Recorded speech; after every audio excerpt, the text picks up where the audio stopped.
What's up YouTube Revolution, ZombfectedGaming 349 at your fingertips. So today, Dying Light fans, I got a lore video today for y'all. To keep up with my Dying Light 2 Stay Human content, consider subscribing to my channel and ding that bell icon really hard so I can always stay within fast reach of your fingertips when new uploads arrive.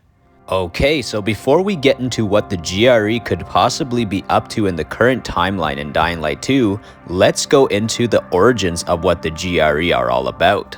The GRE is a fictional version of the WHO from real life, which is known as the World Health Organization. In the Dying Light universe, the GRE stands for the Global Relief Effort. The GRE was founded in the year 2002, and the type of organization they are is a humanitarian aid organization. Their main fields of activity is emergency relief, medical research, and military research. So this could mean that they definitely could very much possibly have a PMC, also known as a private military contractor, a part of the GRE. As of the current storyline in Dying Light 2, the status of the GRE is defunct, which is, in other words, means no longer exists, but we mostly hear that from the survivors inside the city Villedor.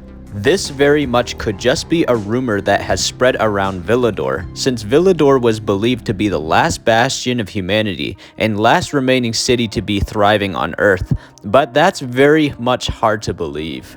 In a side quest called Satellite Dream in Dying Light 2, Aiden has to activate this radio tower, and it ended up reaching out to some sort of Asian city in Asia that is still up and running, and Aiden said, "Europe to Asia, I thought we were the last city still standing." Take a listen to this part. I'm calling from Villedor, in Europe. Until now, we thought that we were the last surviving city in the world. We have some medicine and supplies. What's it like there in Asia? Over. Can anyone hear me? Over.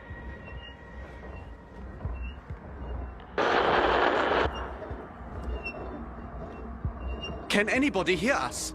Over. We're losing the signal, Aiden. We have to hurry. Villedor here. Pick up. Keep trying, Aiden. We're losing them. Europe to Asia. Europe to Asia! Europe to Asia! It worked! Aiden, you hear that? It's them! But one thing that was confirmed in Dying Light 2's lore is that only 2% of humanity is remaining because the spread of the Haran virus was so fast that it wiped out most of humanity. I can believe this to some extent, but it's very much hard to believe that it's 100% true. According to the news and media that was still around in the Dying Light universe, this was said so most of humanity could believe that this was happening to the planet, that humanity was on the brink of full annihilation and extinction, with the whole 2% of humanity left. And remember this, guys, what we know from in Dying Light 1 was that Kyle Crane was lied to by the GRE, and they backstabbed him, and we get confirmation by Dr. Camden when Kyle Crane met him by saying their public face is a lie. Take a listen to this scene. GRE? Crane, you watch yourself around them. Their public face is a lie of epic proportions. Those people are all heartless, lying bastards. I hear you, Doc, and thanks. I'll be in touch. Exactly what Dr. Camden said. The entire corporation of the GRE are all heartless, lying bastards, which means the entire GRE's goals are to be psychopaths because they don't care about anyone else on Earth but themselves. You could literally compare the GRE to the Nazi Party in World War II because all they wanted to do was take over the world.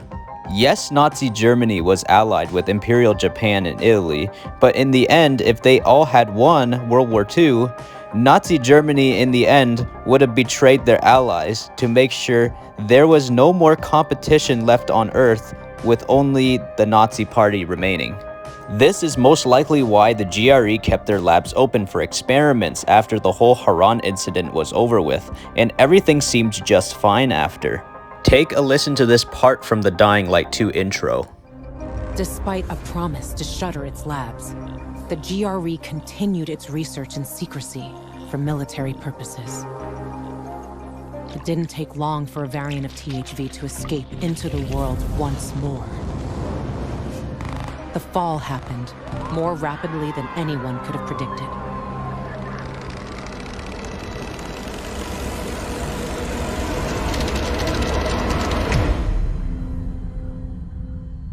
So they kept the labs open for military purposes, which meant weaponizing the virus. And where did we hear this from? Listen to this. You don't know what was on that file, do you, Gray? You only prove my point for me. The GRE plans to weaponize the virus, not cure it. They're only interested in profit, not saving lives. And by following their rules, you've become their trained monkey. Pathetic. Yes, that's right. Rais Suleiman, that psychopathic politician turned warlord in Haran, did tell Kyle Crane the truth about the GRE's true intentions are by only caring about weaponizing the virus and not curing it, and making profit for their corporation. This is literally how you know the GRE were plotting World War III, by releasing a pandemic out into the world to rid the rest of what humanity believed in, so the GRE could only remain with their own ideology, with no competition from other political parties or any other country or other corporations around the world.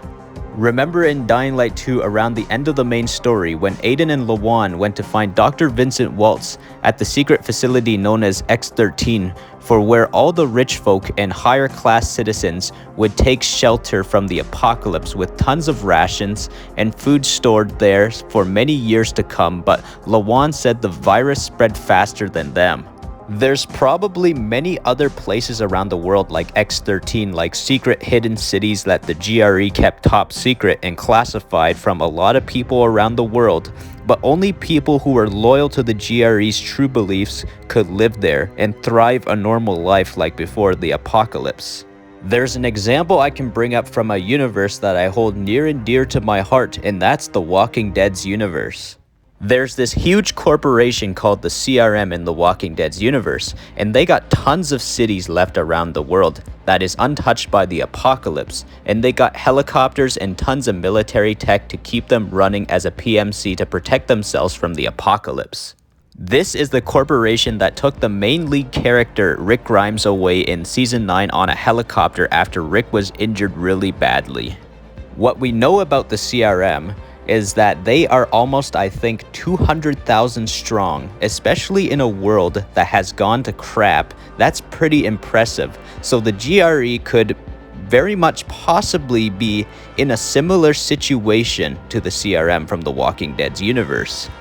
Also, I'm gonna mention another massive army group in The Walking Dead. They look a lot like Star Wars stormtroopers. They are called the Commonwealth, and the entire city of the Commonwealth is over 50,000 strong. Definitely not as huge as the CRM, but very impressive that they kept the city untouched by the apocalypse in their city as well.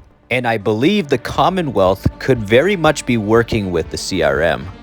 The whole Commonwealth storyline in The Walking Dead has had a major focus in the final season of the main The Walking Dead TV show, and the CRM has been a bit of a focus in other The Walking Dead spin-offs such as Fear the Walking Dead and The Walking Dead World Beyond. We don't know everything about the CRM just yet, but in 2023, we most likely could learn much more about them. But let's get back to the Dying Light universe. I just wanted to make those examples about the hidden cities that CRM and the Commonwealth had so that I could make this theory make sense with the GRE having these hidden cities. The GRE hidden cities could potentially be put into story expansions with the years of support Techland promised with Dying Light 2, and I think it's the perfect idea for Techland to do. One thing I've noticed with The Walking Dead is that I think they are taking inspirations from games like Dying Light and The Last of Us. In 2023, we are getting a The Walking Dead spin-off set in Paris, France with Daryl in it, and with Dying Light's Villedor, it's based on a fictional France and other European cities. We've also learned that in the Walking Dead universe that the zombies run in Europe and mostly just walk in North America. So that means when Daryl arrives in France, he will be entering a whole new world, and it's gonna most likely feel like Dying Light. We also got another The Walking Dead spin-off in 2023 set in New York City on Manhattan Island, and what we know about that show is most of the survivors there live on rooftops and have to zip line from roof to roof, so it's very much inspired by Dying Light 2. You can definitely tell that the Walking Dead creators are very much aware of awesome zombie apocalypse video games and definitely raised their eyebrows when they saw the Dying Light franchise. So Techland can and should do the same thing by doing some inspiration from The Walking Dead, with the whole GRE being similar to the CRM and the Commonwealth with the whole hidden cities thing. I think these are really good ideas for Techland, so do me a favor by sharing this lore video with the Techland devs, and they may find this very interesting. But you never know, they could very much try something like this in the future, or for all we know, they could be making DLC or planning concepts for DLC story expansions like this in the future. In the Dying Light universe, the GRE has been brought up in the lore multiple times throughout Dying Light 1 and Dying Light 2, so it seems like they are being built up to be some sort of villain we are gonna eventually face at some point in the future, potentially. I know people really want guns to come back into Dying Light 2, like how Dying Light 1 had guns, so this is a perfect opportunity to bring well-working guns back into this type of world to make the GRE's secret private military show up with their helicopters flying over Villedor, teasing a story expansion. The GRE's guns should be these well-maintained looking guns that are assault rifles to sniper rifles to pistols and maybe even RPGs and maybe possibly working tanks. Now I know some people are gonna say this may break the modern Dark Ages feel to the game, but I'm gonna bring this up again. The Walking Dead throughout Season 9 and Season 10, it was pretty much a modern Dark Age era for the show, because guns started to be less of a focus and melee and crossbows and bow and arrows took center stage. But when the Commonwealth storyline came, guns got reintroduced once again. So in my opinion, I think a balance between the modern Dark Age setting and modernized guns in Dying Light 2 shouldn't hurt the game. It gives the best of both worlds for the fans who enjoy the medieval combat style and the modernized combat style of Dying Light 1. At some point, I will go into more ideas about how the GRE could be used as villains in future potential Dying Light 2 story expansions and how gameplay could work. I got an idea that Techland could learn from a game series called Prototype, and I'll tell you guys more in my GRE Ideas video. But thank you everyone for sticking around and listening to my Dying Light 2 GRE lore video.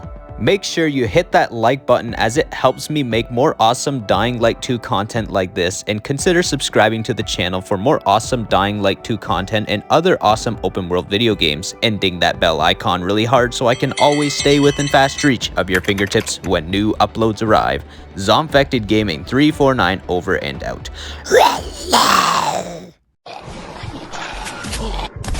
Zombfect.